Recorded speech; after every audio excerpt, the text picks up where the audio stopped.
Boa noite para todo mundo. Hoje, 4 de outubro de 2023 e vamos para mais um resumão do dia, minha gente. Minha alergia continua aqui firme e forte.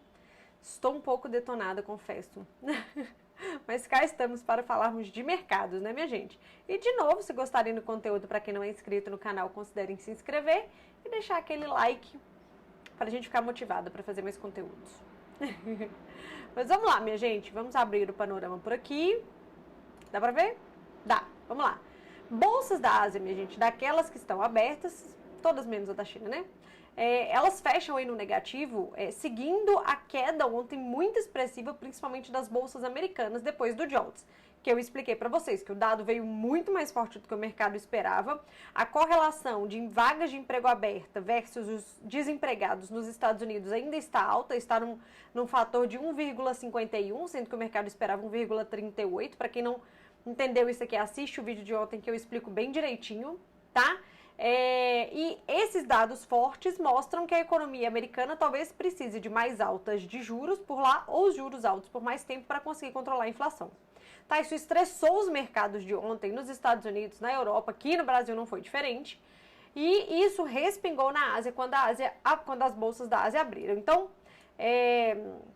bolsa da Austrália em queda de 0,77, né? Aqui eu tenho reflexo para ver para vocês agora que eu gravo. Bolsa do Hang Seng em queda, Nikkei em queda, e uma queda muito expressiva, inclusive o Nikkei, né? A bolsa do Japão. De qualquer forma, as bolsas em queda da Ásia refletem a movimentação de ontem dos Estados Unidos, ok? Quando a gente vem para commodities aqui, minha gente, de novo, minério de ferro cotação fechada, porque essa semana a China está em recesso. E a gente vê aqui uma realização bem forte do petróleo no dia de hoje, que inclusive faz com que as nossas ações relacionadas a essa commodity, como a Petrobras, listada na nossa bolsa, né, realize também consideravelmente. Essa queda, minha gente, é proveniente do seguinte: nós tivemos hoje o relatório mensal da OPEP e foi mais do mesmo, tá? Não veio nada de diferente, ou seja, o corte de produção ele vai ser mantido pela Arábia Saudita e pela Rússia até o final do ano, tá? Também saíram dados de estoque de petróleo nos Estados Unidos. O estoque de petróleo bruto, ele veio bem maior do que o mercado esperava, mas o Cushing, ele já veio um pouco mais baixo do que o mercado esperava. Então, os dados, de certa forma, de estoque vieram mistos no dia de hoje. De qualquer forma, minha gente, o petróleo, que ele estava se segurando ali, principalmente por esse corte de oferta, proveniente da Arábia Saudita e da Rússia até o fim do ano, ele acaba agora olhando para essa movimentação dos treasuries. Afinal de contas, toda essa preocupação com a economia americana, de ter que entrar num processo de recessão, de ter que ter seus juros mantidos altos por mais tempo e tal, isso não foi precificado ainda nessa commodity, porque afinal de contas o petróleo está subindo desde o quê? Desde julho, se eu não me engano, não é mesmo? Então, assim, por enquanto o petróleo estava olhando somente para o corte de produção da Arábia Saudita e da Rússia. E aí agora ele falou, ok, não houve novidades no relatório da OPEP de hoje, certo? E aí o petróleo, ele realiza precificando aí essa preocupação com a maior potência, com o desaquecimento da maior potência mundial, ok? Então nós temos hoje um petróleo com uma queda considerável aí. Eu tinha comentado com vocês que existiam analistas divididos no mercado, né? Uns acreditavam que o petróleo ia bater $100, os outros acreditavam que ele já tinha chegado no teto, que a partir dali era, assim, já tinha precificado esse corte de produção pela Arábia Saudita e para a Rússia dali para frente, ia precificar outras coisas, como, né, o contexto dos Estados Unidos e etc. E aparentemente agora os analistas que acharam que aquilo era um teto estão vencendo a disputa de argumentos, né? Bom, mas temos aí petróleo realizando consideravelmente no dia de hoje. Bom, quando a gente olha para as bolsas da Europa, minha gente, elas oscilaram bastante no dia de hoje, tá? Chegaram a ficar bem positivas logo pela manhã, quando saíram dados de... Tanto os PMIs de lá vieram em linha barra fracos, né? Abaixo de 50 na Europa, na Alemanha, etc., quanto o PPI também, que ele vem em linha, que é a inflação ao produtor na zona do euro, ele vem em linha e é um valor fraco, um valor bem fraco, inclusive em relação ao dado do mês passado. E assim, a expectativa é que se a inflação ao produtor está caindo, eventualmente essa queda vai chegar no consumidor final, que é onde o Banco Central Europeu está olhando para controlar sua taxa de juros por lá, tá? Então as bolsas por lá estavam até positivas, só que o que acontece? Nós tivemos dados nos Estados Unidos hoje, que nós vamos falar sobre eles já já, que primeiro nós tivemos o ADP, que veio muito menor do que o esperado, nós vamos falar sobre isso já já, deu uma volatilidade, deu um saculejo nas bolsas, no Treasury dos Estados Unidos, etc. E depois nós tivemos o PMI SM lá dos Estados Unidos. E aí este PMI, ele veio em linha com o que era esperado, mas é um número acima de 50. Tá? Então isso acabou trazendo uma certa negatividade para as bolsas naquele instante.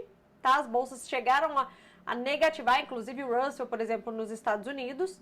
Tá? Só que depois dessas bolsas acabaram se recuperando ao longo do dia, só que aí as bolsas da Europa já estavam fechadas. Tá? E por isso que elas fecham aqui dentro de uma negatividade de um modo geral, ok? Bom, vamos vir aqui para os Estados Unidos para a gente falar um pouquinho desses indicadores. Por lá, minha gente, como eu falei, as bolsas deram uma recuperada, deram uma respirada em relação ao tombo que elas tomaram ontem, anteontem, na semana passada e etc. Com o alívio dos indicadores que saíram hoje, tá? Então, o que nós vamos começar falando aqui? Primeiro o ADP. Deixa eu ver se eu consigo abrir aqui para vocês, pra gente olhar juntos de novo.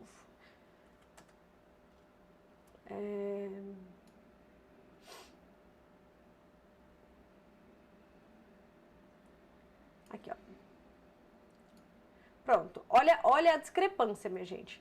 A ADP, primeiro, vamos lá, a do mês passado foi revisada para cima, de 177 mil para 180 mil.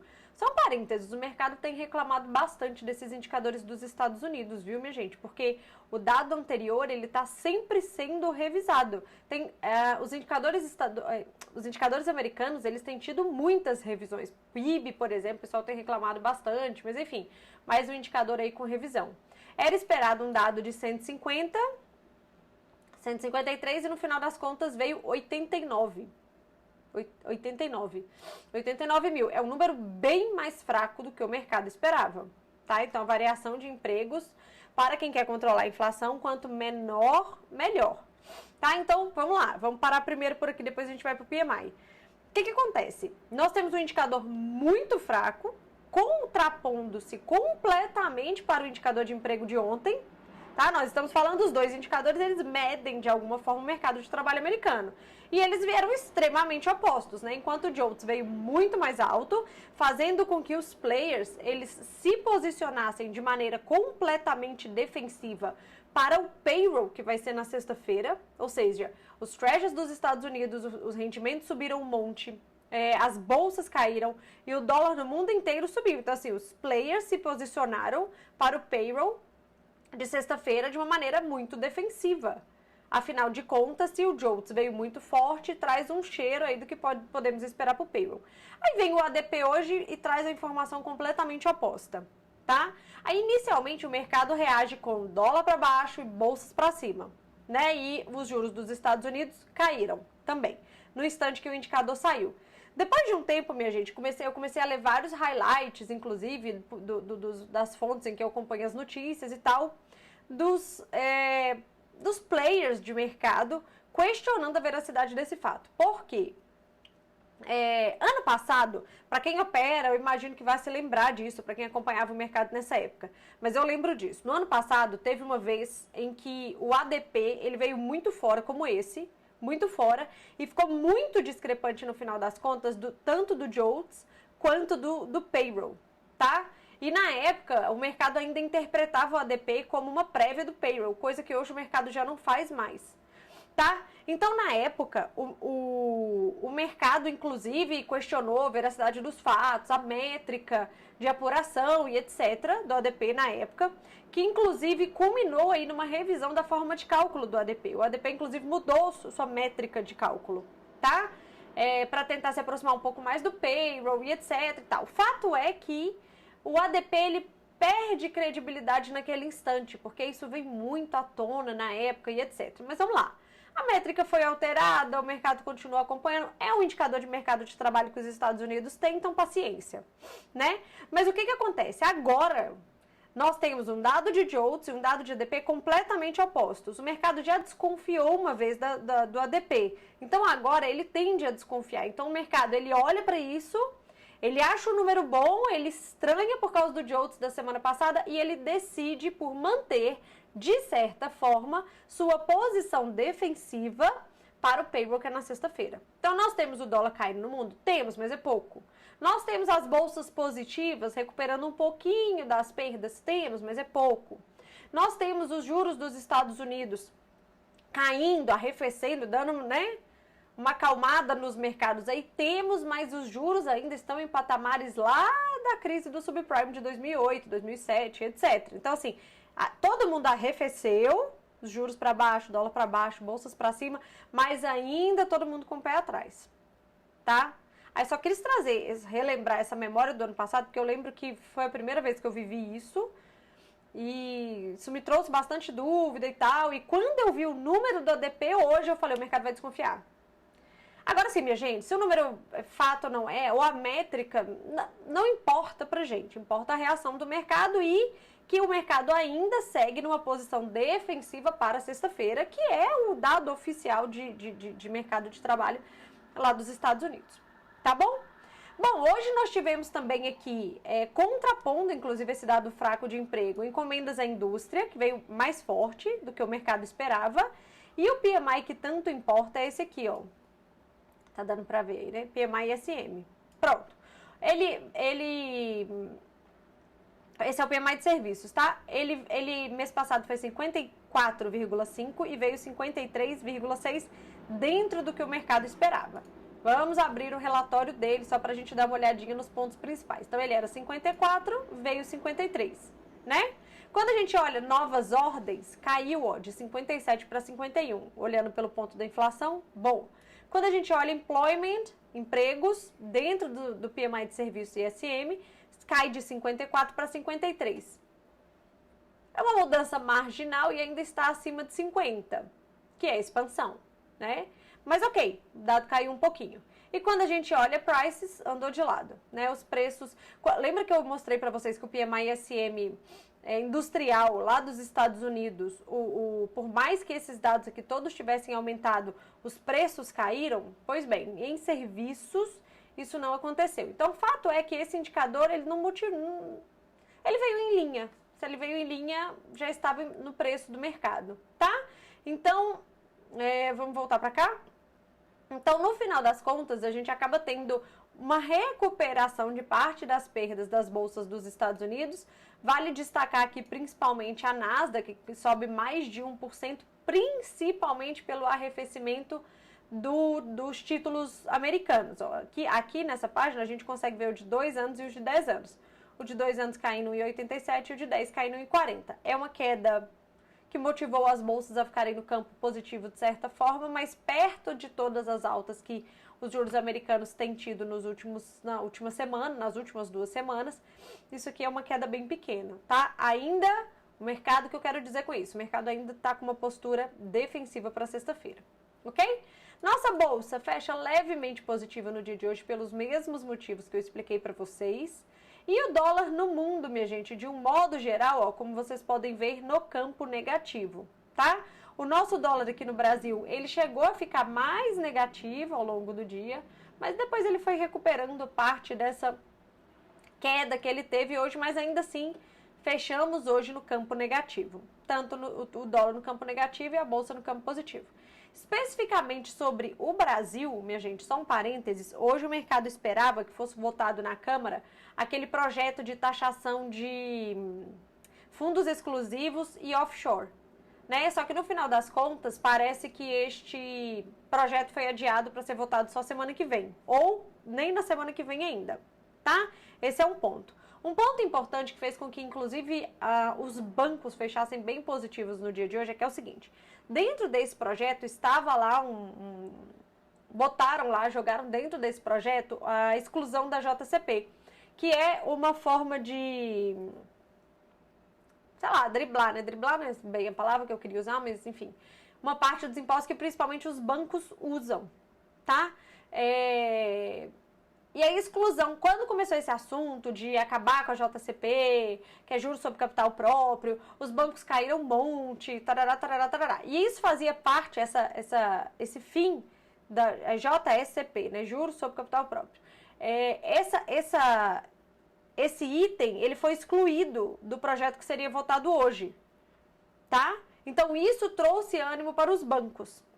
Vale lembrar que isso não está fechado, tá? Quando rolaram rumores ao longo do dia hoje em que trouxeram o seguinte ponto, olha, talvez na verdade a gente não exclua de tudo o juros sobre capital próprio aqui do Brasil, mas a gente traga aí uma modalidade parecida com a modalidade da Europa.